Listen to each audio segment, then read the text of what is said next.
This episode of the Buffalonian Podcast is brought to you by the Buffalonian division of the Castsource Podcast Network. A podcast network built by Buffalonians for Buffalonians, featuring the Wings with Blue Cheese podcast and the Buffalonian Podcast, with more shows on the way very soon. Find these shows wherever you listen to your favorite podcasts, or simply visit our website posted in the episode description.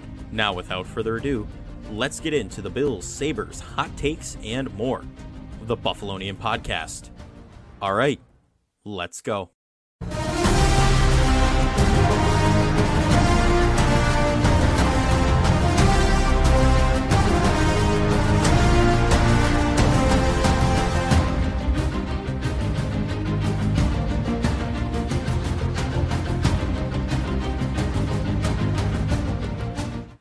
We are back with the Buffalonian Podcast. I'm Joe Callie, and as always, I'm joined by none other than Dom Loss. And Dom, we are days away now, not even a full week, days away from the start of the Bills season. Unreal. 6 months ago, we were wallowing in darkness from 8 months ago. 8 months ago, a little over 6 months. It doesn't feel that long, but yes. No, yeah. So, I mean, what's today? 6 days. The 5th, yep. 6 days away from the Bills playing Jets at MetLife Stadium in New Jersey, and I'm not going to stop saying New Jersey. So what are your general thoughts, I guess? And we'll talk 53-man roster and all that, maybe even a little fantasy football like we were talking a little bit before the show. We just wanted to maybe toss a little bit of that in there, but we'll see. But what are your general thoughts? I mean, we'll talk more about this in the Betting on the Bills episode. Those will be returning later in the week as well. But again, 3. let me rephrase my question for the 5th time now. What are your general thoughts going into this matchup here? Yeah, I think it's probably the second toughest divisional game the Bills are going to face all year.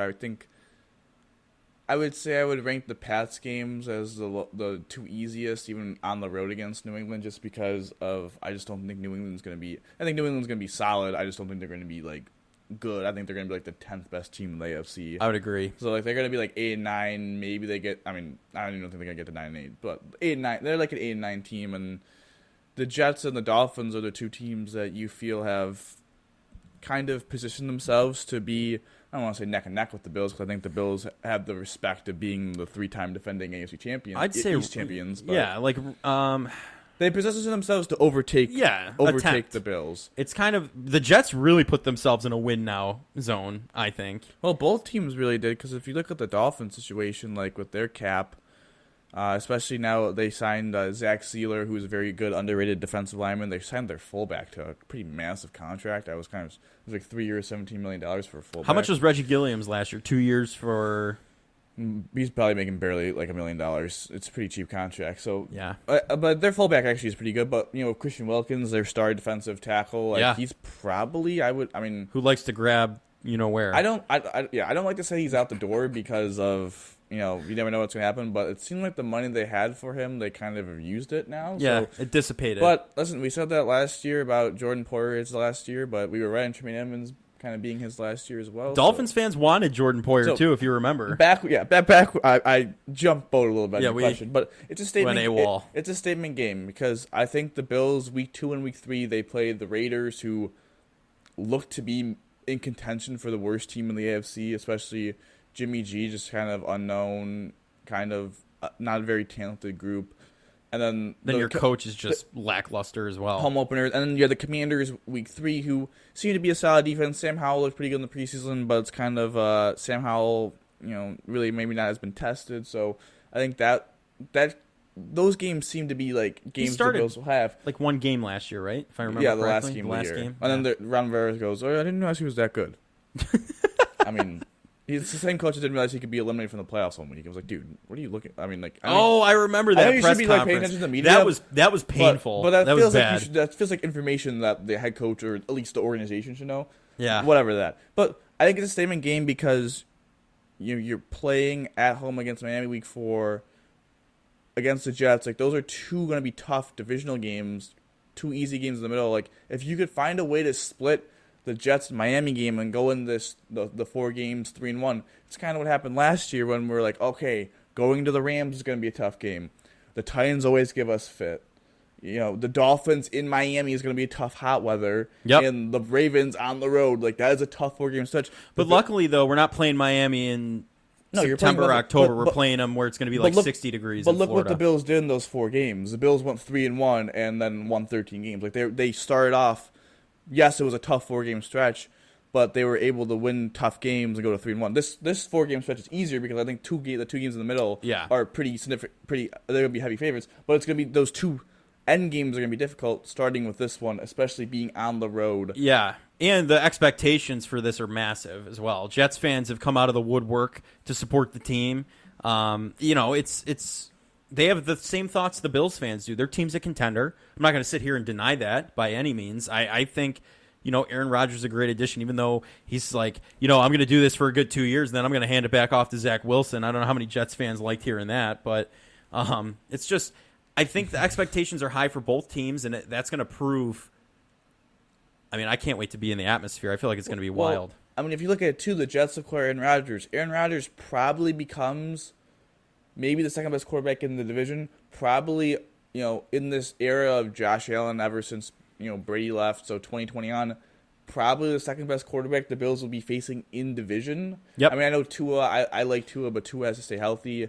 So Tua still the has big the opportunity to do that, but like, what are the other options? Cam Newton, Mac Jones, Zach Wilson, Mike White, Ryan Fitzpatrick. Do you remember when Mike White said he should have been the first pick by a team? First overall pick. It wasn't the first and then we pick. slammed him the week after that. So wild. I think the quarterback battle, 2 friends from California, I think is going to be intriguing. Elite defenses. This is a defense that the Bills really I mean, they lost the game last year because the Jets defense dominated the Bills offense, and they nearly lost the second game because, again, the same thing kind of happened. So I don't think I'll be pretty honest. I'm pretty concerned about that because the Jets now have at least a quarterback that can at least go down the field and even just match Allen blow for blow. So right. It's going to be a really competitive game. I know the line. High or low scoring, you think? I think it's going to – I don't want to get into super predictions. No. But I think it's going to be a lower scoring game, kind of what the first game was 20-17 Jets. Mm-hmm. I'm blanking on the score of the second game, but it was low scoring as well. Let me tell you what I think real quick without going too far into predictions. Hold on to your pants for this one. I don't think there's going to be a lot of 38-35. Yeah, I don't think there's going to – You don't think so? Josh has really struggled against Robert Saleh, other than the one Monday night game when he was the defensive coordinator for the Niners. Josh has kind of struggled in the 4 games that he's been the Jets head coach. So, it's gonna be an interesting matchup for both sides of the ball. But yeah, I mean, I'm excited. I think this is a reason why this is a primetime game. This is the reason why this is the first Monday night game of the year. Yep. It's because then unfortunately many people won't be, or actually everyone around here will be able to see, but many people who subscribe to Spectrum will not be able to see because of the ongoing dispute. But if you look at the 2 storylines, really, there's a storyline of with the Bills of being a team that has gotten to the hump, maybe has seen the edge of the horizon of the hump, but has fallen short of the hump. And now the Jets team, which is a team that has been in misery for over a decade, has never really had a franchise quarterback like Aaron Rodgers, seems to have a team that could compete for a Super Bowl. Like, is this the reason why this is week 1 is because is the Bills still that top dog, or are they going to get overtaken by the Jets had the first crack at them? Right. Week 1 on the road, obviously the 9/11 that being that significance as well. So it's the NFL schedule people.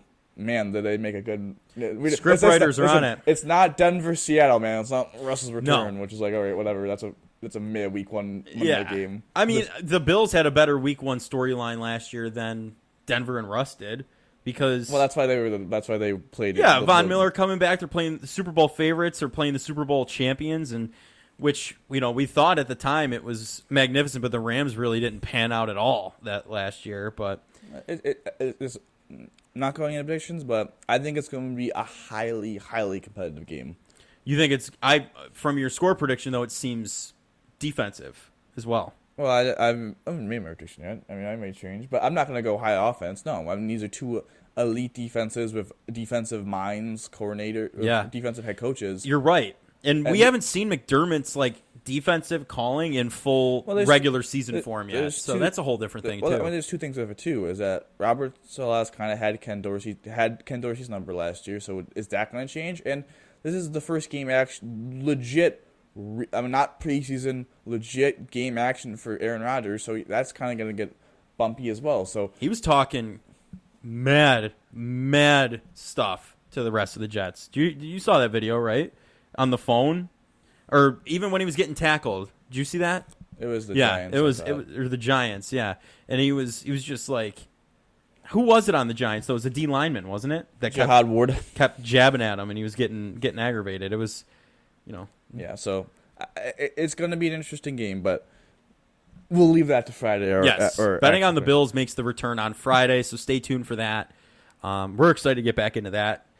We're excited that it's first of all. Did I say it was the first episode of season 3, or did I? I don't know. I may have hinted at that we're getting back to season 3, but I don't know if it was heard. So I don't know. Well, we'll make it heard now. This is it. So this is the first episode of season 3. We've been doing this now since the off season of the 2022 or 2021 season, right? Yes.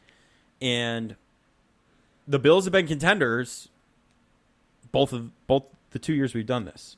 Right? Or technically, yes. If we're counting the 2021 season, absolutely. That divisional game they played. And then last year.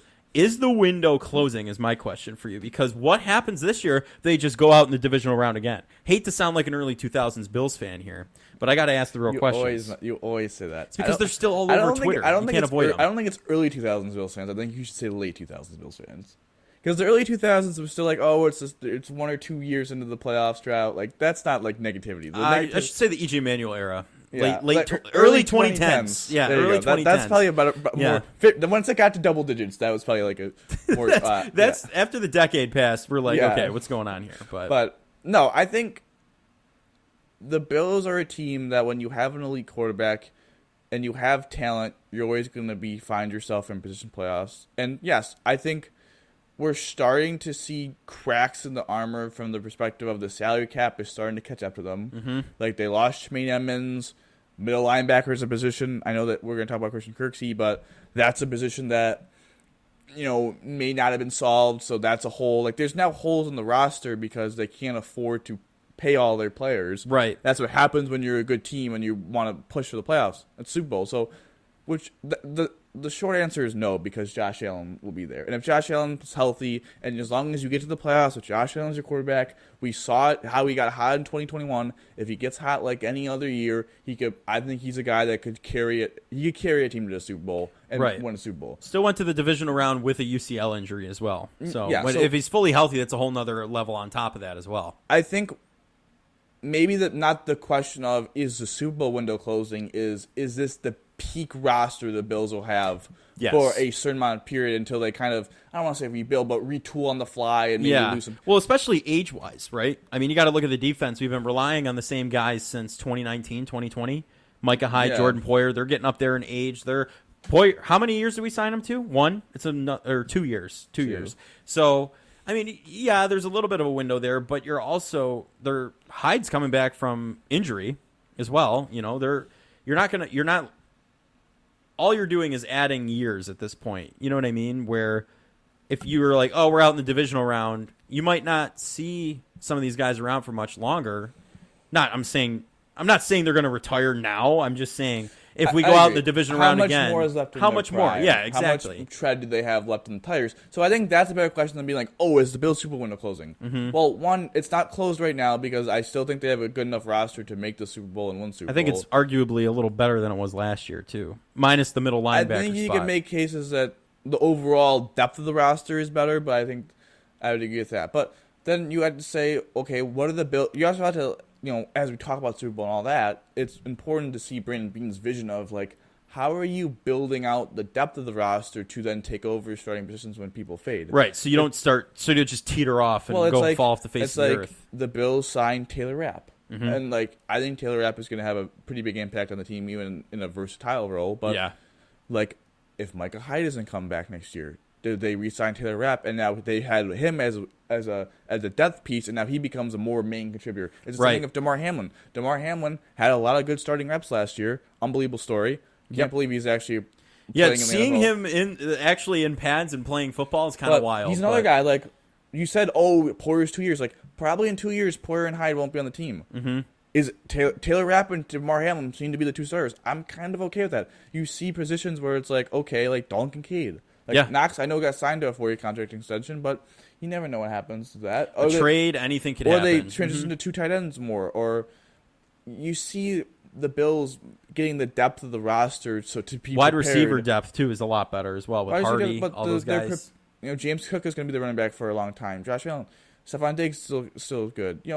They have depth, but they have the depth of the roster where now when those starters old and fade out, they have the depth guys who have the experience to now take over, and when they hit their prime, their athletic prime, they have the intellect to step in and perform on the team. So I think that's what the Bills have done a really good job of. Yeah. The last couple of years. But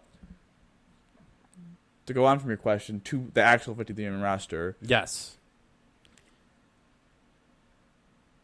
it looks pretty good. I was wondering where you were going with that. It There was a looks- long pause. I think it looks very solid to me. I think Do you, that there's holes, but also it's interesting how just the panic, everything kind of plays out of, now we have Christian Kirksey, who's kind of a starting caliber-ish linebacker. Yeah. Now he's on the practice squad. He's going to learn for a couple weeks, and then maybe he takes a job. It's like, Jermaine Fetty. Oh, my God, we were all worried about, Brandon Shell retires. David Cusselberry looks terrible in the preseason. Like, oh, my God, who's going to be the third tackle in case Spencer Brown just starts to suck again? Now you have Jermaine Fetty, who, again, is a starting caliber-ish tackle. Like, these guys elite players? Are these guys, would you consider them to be good starters? Probably not. You may even consider them to be slightly below average starters. Mm-hmm. But from what they had, that's an improvement. And Yeah. so the complaint of the whole preseason being like, oh my God, like, we're in trouble because we're relying on these guys, and then, oh my gosh, we're going to get stuck with not even having Brandon Shell as a third, we don't have, and now all of a sudden, we have a third offensive tackle. Yeah. Now we have a veteran linebacker in the practice squad who took less money, who took probably was offered a 53-man roster role on some trash team, but he wants to be on a practice squad because he wants to get in. Mm-hmm. So it all worked out. I mean, if we're looking at the moves they made, I think obviously it's unfortunate that Barkley got injured, but I think Kyle Allen, especially after the second preseason game, kind of won the job. I'm still concerned about that because Kyle Allen is just bad. But at the end of the day, if you look at all the other roster, where would you sacrifice money and resources to build quarterback 2? I guess I would just ride and die with my quarterback 1. Right. Well, why don't we go through it, roster spot by roster spot? Okay, so I think the 2 quarterbacks are chill. Yep. And I you think we're going to get a third? Because they signed Shane Buechele. Oh, Bichette from Buechele. from Bichette's Kansas City. the hockey Bo player. Bichette, I know. From the Chiefs. Yeah. He's on the practice squad. So he's kind of interesting. Maybe he's kind You think he's got some insider information they're going after? I mean, maybe. I always am interested in that. I'm not going to lie. But What? Actually? yeah, what kind of information they get told or whatever. I don't know. Right. Running You think back. they signed an NDA? No. No. Oh, my God. Oh, my God. The running back room, I'm happy with. Damian Harris, James Cook, Latavius Murray, and Reggie Gilliam. The all-time fullback right there. Most versatile fullback in the NFL. I think it's all the people that you expected. I think Latavius Murray I really like this roster. I really like this running back room because I think it's a little bit different from last year because last year's Singletary, doesn't have the breakaway speed, but kind of is your shifty runner, but isn't super athletic, isn't really a power back. They didn't really have that power back last year. Mm-hmm. James Cook is a guy that was incredibly efficient in limited touches, really took over as the season progressed. Yep. I'm really excited for him to take RB1, but I'm also excited for the addition of Damian Harris and Latavius Murray because they're different from you're not getting James Cook. 3 of the same running backs. There's Like different they're all runners, they're versatile in their own way. but they're 3rd and 1. It's like, okay, it's either QB sneak or we're throwing it. No, you could hand off Damian Harris right up the middle. Damian Harris and Latavius Murray. Mm-hmm. Both those guys are a goal line. The Bills have struggled so much in goal line the last couple of years. Mm-hmm. Like having a power back that you could count on that are veteran backs that just know how to get the yard or two, Yep. get into the end zone. Having that on the roster is something that they really haven't had. I will say. Probably since Frank Gore in 2019, to be honest. Yep. Or what was his name? Big guy, Tolbert. Well, I think he was also 2019. Oh, was he? Yeah. He was a big guy, though. He would plow through the line. I remember watching him. They've lacked that in the run game of just a pure power back. Short yardage back. Mm-hmm. We don't want a downhill runner. We want a tank that's going to, you know what I mean? Well, that is a downhill runner. Technically, yeah, but not yards after the line of scrimmage. You know what I mean? Like, yards you want to pound through. I like the running back. The running back room. There's one disappointment for me.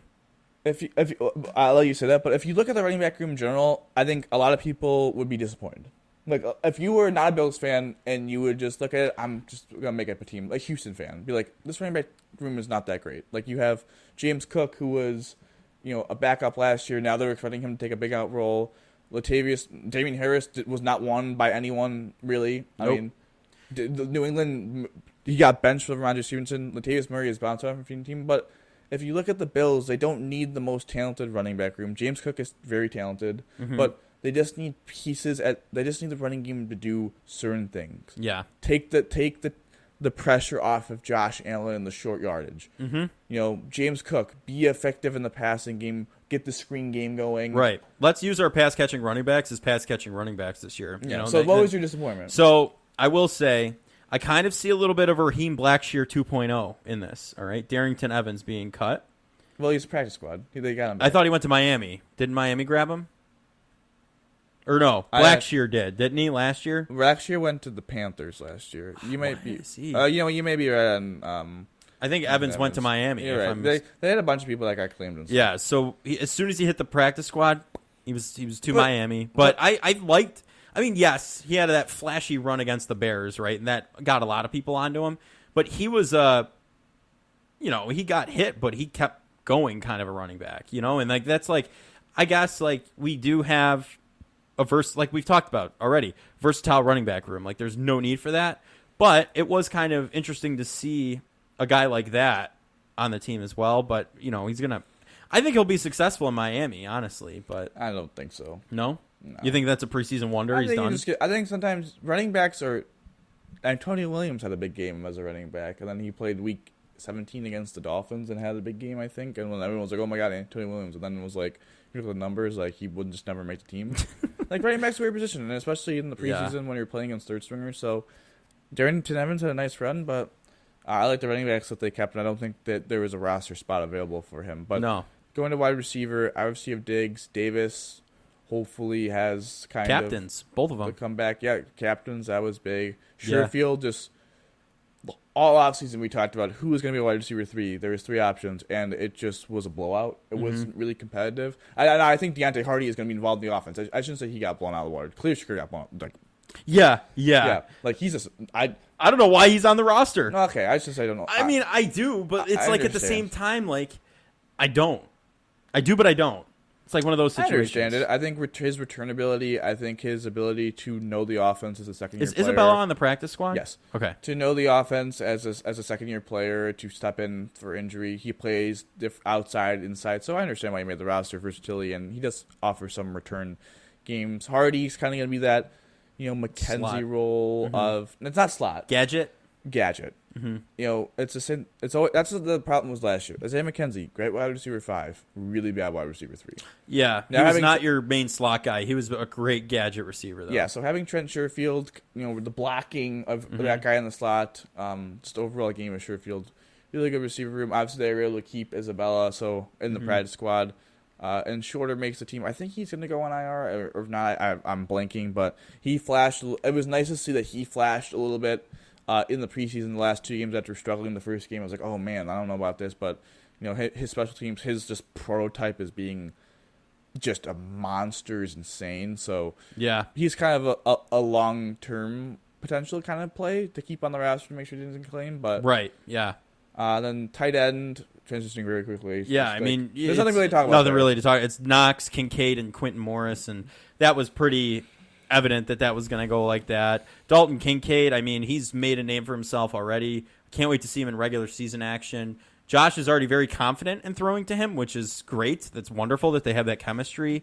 I I think, we want to talk fantasy football. I can bring him in here for a minute because a lot of times, most of the leagues I drafted, and I did pick him up late. Yeah, he's a late play. He's a late play because I personally, and a lot of other people, including you, I don't know how you feel about this, he's going to be that big slot receiver more than like a tight. You know what I mean? He's not going to. Sure, he's going to get. He has a lot of receiving potential. He's a good flex player. Like could be a very sneaky pick. And to have Dawson Knox and Dalton Kincaid, two great pass catchers. Dawson Knox grew out of his Dawson drops phase, and has been great. So I'm hopefully looking forward to seeing both of them get a lot of action with Josh throwing the ball to them because Dawson Knox made some big plays when we needed him to. He won the Chiefs game last year, got the last touchdown. He didn't win it. Von Miller closed that game out, but I don't know. The tight end room I'm ecstatic with. I love it. The most. You could make a case that it's the most talented tight end room in Bills history. Yeah. And it's definitely the most talented tight end room in the Allen era. So right, we had Charles Clay to start out the Allen era, if you remember correctly. Yeah, so really excited for that. Transitioning to the offensive line, I really like the starters. I know Spencer Brown's just kind of whatever. Hopefully Connor McGovern had that little knee injury. We said it was long term. Maybe he got back to practicing, so maybe he could play through it. That would be big because he played really well in the recent game he played in. I like what I see from Cybo. Mitch Morris, constant. Dion, solid. Spencer Brown, we're going to see. I like the addition of Infetti as a third offensive tackle. Ryan Bates, kind of that Swiss Army knife. Yep. Really liked what I saw. I really like David Edwards, too, as a solid depth guard. And then, having Ryan Van DeMark and Alec Anderson kind of as young guys, kind of maybe the Tommy Doyle-ish kind of role of kind of playing all around and playing if needed, but really just kind of developing. Right. So you lose Greg Mance, Quessenberry, however you pronounce the name, Broker. You then lose Jarvis Griage. I don't know. They were able to sign some of those guys back to the practice squad. Yeah. But yeah. Ike Bucker. Where did he end up back on the practice squad? I forget. I don't believe so, but I know that Quessenberry got claimed. A lot of guys got claimed. I mean, it's kind of confusing, but the offensive line, the depth is better than it was in years past. I think that was a huge concern last year. Yeah, I think the depth is way better, and I think the starting interior offensive line is significantly improved. So yeah, solid job there. Going to the defensive line, this is where kind of the big move happened of the trade of Boogie Basham and a 7th round pick to the Giants for a 6th round pick. He got that good interception last year. Shed a tear when I saw his name traded. And it's a situation where I just don't like when people bash the general manager twice for situations. Like, I respect Brandon Beane for moving on and being like, didn't work out. Let's just try and get as much as we can for the asset we still have. What's the difference between having Boogie Basham as what's the difference between having Boogie Basham as DN4 and having Shaq Lawson as DN4? Yeah, it makes and we no get difference. to keep Kingsley Jonathan, who was going to definitely get claimed. He was kind of flash, maybe a young project as well as Von is on the pub. That was another big news, Von on the pub. But I'm glad he's on the pup. It's Joe. It's like a physics problem. If you, I'm not the guy to ask about physics. I'm gonna roll this boat with you. Okay. If you have to calculate something and you calculate something, but you make a math error. Okay. But then you have to use that number for another equation. You tank the entire thing. You don't tank because the teacher will take points off for you messing up the math error. But if you use your wrong math error answer right in the other equation, they won't take off points because that's double dipping. You know what I mean? Oh, so they let you go? Well, no, because you did the other equation right. You just had a wrong number because you made a mistake earlier. Gotcha. Brandon Beane made a mistake drafting Boogie Basham in the 2nd round. Understanding Boogie's value to the team and what they could get for him, they moved on from him. Bashing Brandon Beane again for the draft pick of Boogie Basham in the 2nd round is just double dipping because of the value you got for him. Right. That doesn't you could say bad pick, missed pick. It's annoying to me now when people after the trade be like, "Oh my god, now they didn't get enough from him. They drafted this guy in the 2nd round." You're double dipping. Like it was a mistake to draft him. Period. But he's also the trade. in itself was probably a good move to keep Kingsley Jonathan. You at least get some kind of get some pick in return. Yeah, 30 picks. You trade up 30 picks. It's whatever, man.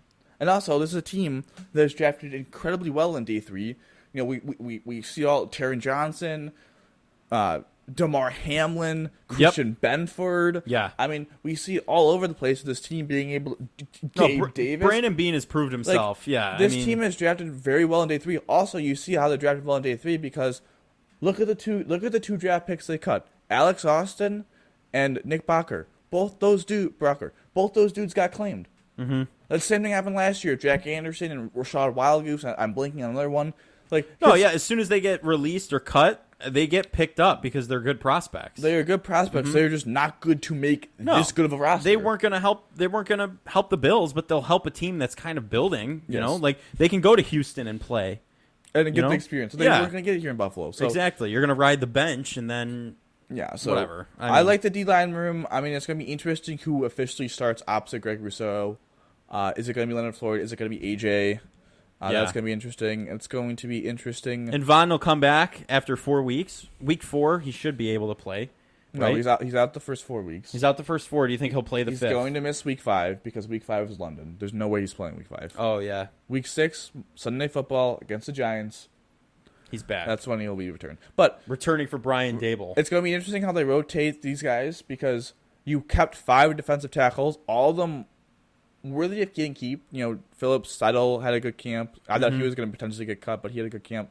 Puna Ford's a beast. I did think Settle might have been on the chopping block. Yeah, it's going to be interesting how they rotate because five D tackles is kind of a weird number, especially also when you kind of use your edges. Sometimes on third and long, you move Groot inside and he plays DT. It's going to be interesting the snap count. Or honestly, I wouldn't be shocked.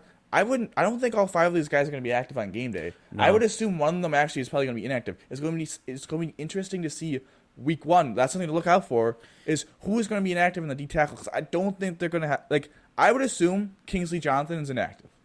He's your 5th defensive end. Doesn't really play special teams. I assume he'll be inactive. Do they activate 9 D linemen or do they go with 8? They take a D tackle out. I would personally say it's either Tim Sewell or Jordan Phillips. My gut tells me it might be Puna Ford, and that'll just break my heart. I know. I love Puna Ford. I love that man. I'm a big fan of him. He's a monster. I love it. But yeah, I mean, I think I might shed a singular tear down my cheek if I see that happen. But the linebacker room, is that all right? Linebacker's all right. I mean, Milano All-Pro. Yeah, Terrell Bernard, Terrell Dodson. I think Terrell Bernard is going to be the starting linebacker against the Jets. Tyrell Dodson sucked. What about Dorian Williams? No chance. No shot? 0% chance. Metakevich, no shot. Well, Balen Spector, no shot. Well, Balen Spector's on the... Were you surprised? On IR. He's on IR. Yes. Were you surprised about A.J. Klein?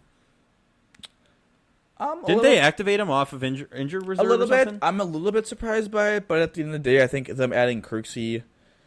I think they're going to roll up Bernard, and while Bernard is playing, they're going to get Kirksey into the defense, and I think he'll eventually, I think Kirksey will be kind of like week 6. I'll make it. Week 6, the starting middle linebacker for the Buffalo Bills will be Christian Kirksey. Okay. That's my prediction right now. Mark that down. Stamp this. I think week Dodson has proven time and time that he's not a starting linebacker in this league. I think Bernard has an opportunity, and if he runs with it, he runs with it. I don't think Dorian Williams has an opportunity. I think the calf injury really put him out of it, but I liked what I saw in the preseason. So if he can continue to grow and play like Terrell Bernard did throughout the regular season last year and just kind of learn the defense, and maybe next year I think he could potentially splash.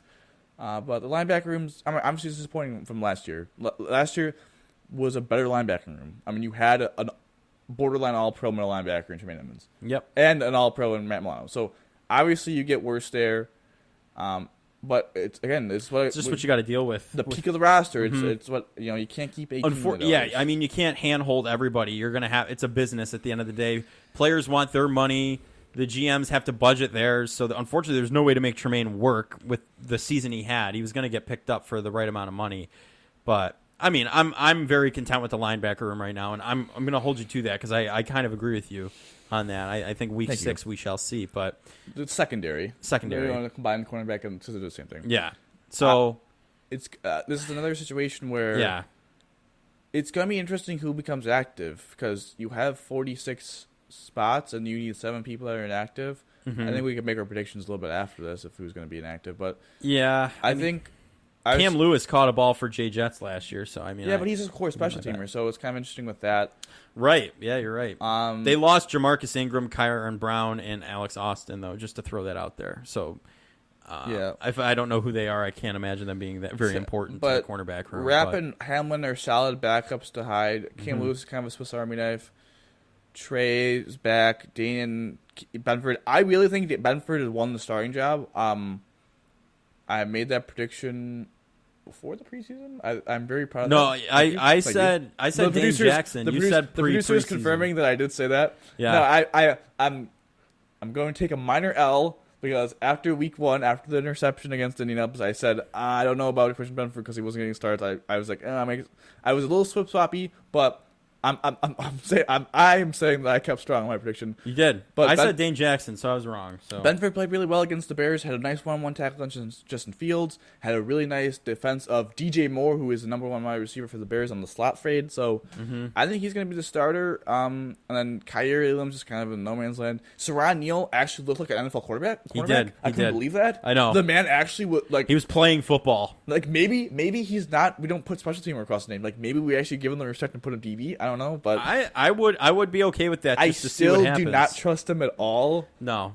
I don't trust him or Cam Lewis at all. But yeah, and then obviously they're going to bring back Reed Ferguson and have Bass Martin. Yeah. So it's going to be interesting. I think there's seven inactives, I want to say. So I don't know if it's a situation of everyone seems to be kind of healthy other than really McGovern and Vaughn. Well, obviously Vaughn, but he's on the pub. He's on the Right. roster. So if I would say kind of make a semi prediction on who's inactive, I don't know, man. This is where it gets difficult, but I would say 2 of the defensive linemen are going to be inactive. So Jonathan's a lock, I think, for being inactive. I think one of the DTs is inactive between Settle, Ford, and Phillips. I think we may see either. I don't think they're inactive. I think Dorian Williams may have potential to be inactive. I think. Is there 8? Oh man, this is where it gets hard, man. Because the roster is so good, and it's like, all right. I'm going to tell you what I'm going to do. Well, so I think to cut you off real quick, the D line I think is going to have 2. I think one of the linebackers is going to be inactive, so that's 3. I think we may see Kyrie Elam inactive. I think that's going to happen 4. I'm really hesitant to say one of the safeties, but I think that might be 5. One of the wide receivers, and then an offensive lineman or 2. I don't know, man. This is difficult. I'm gonna dig in and do some research. I'll have mine for you on betting on the Bills. Yeah, on I don't Friday. know. I'm not gonna go out and just say this stuff right now. I gotta actually look into it a little bit. It's such a hard roster because there's so much talent on it, but I know. It's hard to get to 53 man, and then it's hard to get to 46. But yeah, it is difficult. It'll be interesting to see what the Bills Khalil actually Shakir, do. With maybe this. if they think Hardy is going to be the returner, they might inactivate Shakir. Does Quentin Morris become inactive? Because do you really need 3 tight ends with Reggie Gilliam? Right. I mean, it could go anyway. Especially if how many offensive linemen they have? What? That's one I think the 5 is starters. gonna happen. The 5 starters: Bates, Edwards, DeMarc, Anderson, and Fetty. That's 10. So maybe do they roll with 8? Do they roll with 9? So that's probably at least 1. The D lineman I think are 2. The linebackers probably 1. One or 2 people in the secondary are probably inactive. So If I was a betting man, which I am, I would definitely. I'm one of mine. I can say right now is what you said. It's going to be Quentin Morris is inactive for Reggie Gilliam. I would say that's. I feel like that might be set in stone. That's one I can tell you. I'll honestly, have to look in for the rest. Looking at that, it's just weird because it's 3 tight ends. But if you use Gilliam, I don't You'd know. use him as a TE/FB. I don't know. You know? Lot of linemen made this team, so it's going to be interesting. No, it shall be. But I mean, I'm just excited that we're here at this point. You know, we're again plugging season 3. We're on season 3, and we're cooking. We're getting ready for the Bills season. We're 6 days out, so I mean, there's not much more. We can't complain, really. I mean, we're in school. That might be the only thing we can complain about. But that is the one thing. It's a big that L. is incredibly unfortunate. Unfortunate, but every Tuesday we're gonna try and. Are we gonna get a little fancy talking here before you get off? Yeah, and then I'll throw out the calendar after that. How about that? All right, that's. Oh my gosh. So First time being. I just want to say, pleasure to be back in studio. First time in a year, probably a year. So as you can see, I just slammed my knee very hard. A little on my over desk. a year. We're moving back into the studio. And as you can see, we have nothing that we used to have on the wall. I don't know if they can see that actually because they're cocked this They way. can? Oh, you can. So as you can see, we still have the fan cave, the fan cave. and this. We're thinking of We possible have we things still we can have do. the flags. You know, Mhm. we just gotta We got to put them up. We just have. We're retooling the studio. That's what we're gonna say. Classic procrastination. We knew we were gonna. Both film of us have Tuesday. ADD, so it's a characteristic. And so does the producer, so it's just like It's a three- It's not even squared. Nope, It's cubed. So Yeah. Yeah. That's so. There was no preparation. We came in blind. As a bat, we're gonna start at 12:30. We started at 1, but now as we're really getting cubed off, we'll go back to fantasy football. Cubed, The fantasy as he football. kicks the desk again. But okay, so fantasy football. We don't really talk a lot about it on the pod, on the show, but just wanted to make mention of we do a lot of hometown leagues, right? How many are you in total? 2.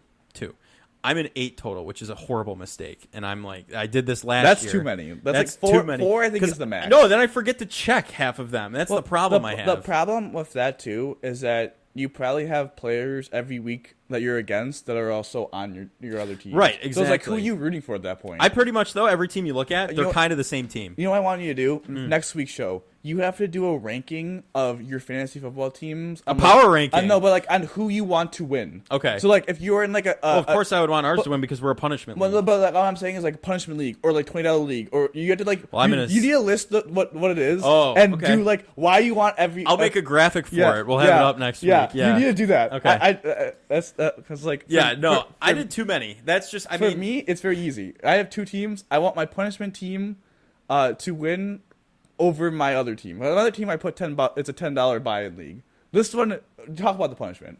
Well, I'll just mention one of my other leagues is a $60 buy-in league, and there's 10 of us. That's got to be a second. I will predict that is second in the power. That's a rankings. big one. That's my work league with all my coworkers. So that's a big one. That's a big moneymaker if I come out on top on that. And one. respect. I think it's winner take all. So Ooh. I think the winner gets $600. All But right, talk about anyway, punishment. so our punishment league producer Mooch Michael Loss is in that as well. Dom and I and a couple of our friends from home are in that. So, how many of us? 10? There's 10 of us, right? Yes. 10 men. So there's 10 of us total. There's been some turnover, but there was 10 of us. And the punishment, so we wanted to come up with a punishment that's easily applicable to everyone, because last year's, who I was the recipient of, I'm not going to go into what it was exactly, but it was a punishment that applied to 2/3 of the group, but a third had issues. and you happen to fall into that. And I happened to fall into that third. So that we tried to avoid that this year. So the punishment that we chose, it's a little bit of embarrassment / financial detriment, but it's not anything Also too goodwill. crazy. Also goodwill. Yeah, it's actually we'll seem like really good people for doing this, right? But so say you went, I'm going to just say it, 3-10, okay? You went 3-10. Those 10 losses are the number of Tim Hortons you would have to visit on the said day that we pick and start a pay it forward line. So that means, if you don't know what that means, you have to pay for the person's order behind you. Could be a small coffee. Could be a dozen donuts they're bringing to work with them. Depends on when you go. Could be a bunch of teenagers getting a bunch of breakfast sandwiches or something too. It could. Okay, so let's just set a applicable range here, okay? 10 Tim Hortons, $3 a coffee, and you have to buy something for yourself in order to go through the drive-thru. So okay, how about like if you were going to 10 Tim Hortons, you probably would end up buying yourself some food because like. But we're all going to be, our whole group's going to be together watching Hopefully. this happen. Hopefully. As many of us are available on that date will be together. So. If you would break it down financially, it would probably be, you probably buy yourself A bottle of water. a bottle of water Or a donut. Actually, probably apple juice. Isn't apple I'd juice probably like buy a $2? donut because the donut's like $1.89. You know what I mean? Yeah, like but that do keeps, you want to eat 10 donuts? there's 10 of us in the car. I mean, yeah, but the producer wouldn't be able to eat them. Oh yeah, that's He has right. celiac. That's That'd be right. He has rude. celiac disease. Sorry, we can't Back talk down. donuts here. No, but that's true. But like, so if you did that, so that's 10 times. Just say $2. Let's just round up. Yeah, so that's 20 bucks. That's $20 in itself. And that's just you. But that's 10 Tim Hortons and you're only spending $20. But what I'm saying is like, it's probably gonna be. I will make think the it'll be- prediction now. It is going to be over $100 bill. You think? I think it's going to hit around $75-$80. I don't think. Dude, I don't think we $60 for 10 like other people behind you that aren't going to be buying specifically Well, donuts. listen. This is It's how at you least break it 40. down. It's at least 40. It depends on the time of day you go. Any Tim Hortons around here, You go at 6 a.m., it's people on their work commute getting their ice caps, getting their coffees. That's literally, those are $2, those coffees. So again, 10 Tim Hortons. You also have to, if you go 3 and 10, you had to do it in 3 hours. Yes. I mean, that's kind of a technicality, I feel it's like. a semi-technicality. It's basically It's just do it. basically you just do it, but to make the wins count for something, you got to do it in that amount of time. But there's no shot you're doing it in an hour if you went 1 and 12. So anyway, I digress. It has to be 10 different Tim 10 Hortons, different too. Tim Hortons. You can't go around the same one multiple times. So, And I do wonder. I do wonder, like, if you're gonna have to wait. Like, you might have to wait for like a line to develop. Like you could get. You might have to sit in the parking lot. Yeah. So I think the the time limit cannot be used because there's no way if you hit a dead So spot. what would you, if you hypothetically were last place, what would you do? Would you just park in a parking spot and wait for the line, or I'd go at 6 in the morning where there's a guaranteed line. Say you get to Tim Hortons and there is no line. You're like, oh my god, I can't. We're not sponsored by Tim Hortons in any way, by the way. I just want to point that out. But we just did it because there's a lot of them in the Grand Island. But if you're listening, if you were going to Tim Hortons and there was no line, would you just wait in a parking lot and wait for a line to develop, or would you how you could be like in the line but like you're not close enough for it activates the mic? Would you just wait there until someone comes up behind you and then go forward? That's probably what I That do. would probably be the smart because idea. then odds are if you're in a parking spot, someone's going to get in the line before you, and then you're going to miss your opportunity. It's the same situation. Yeah, so you got to kind of just hover in the beginning of the line until someone comes in behind you. But I mean, at the same time, But though, there's another thing we probably should figure out. Do they have to go through the drive-through? yeah, No, they don't have to go inside. no, pay it forward means you're in the drive-through. Like that's the whole point of it. If you go inside, then the person like sees you. You know what I mean? The producer is. But we giving us do have notes. breaking news. Breaking news. Wow, pod breaking news. Look at this. Head coach Andy Reid of the Kansas City Chiefs says tight end Travis Kelce hyperextended his knee today and is currently being evaluated. So that's a little bit of breaking news here.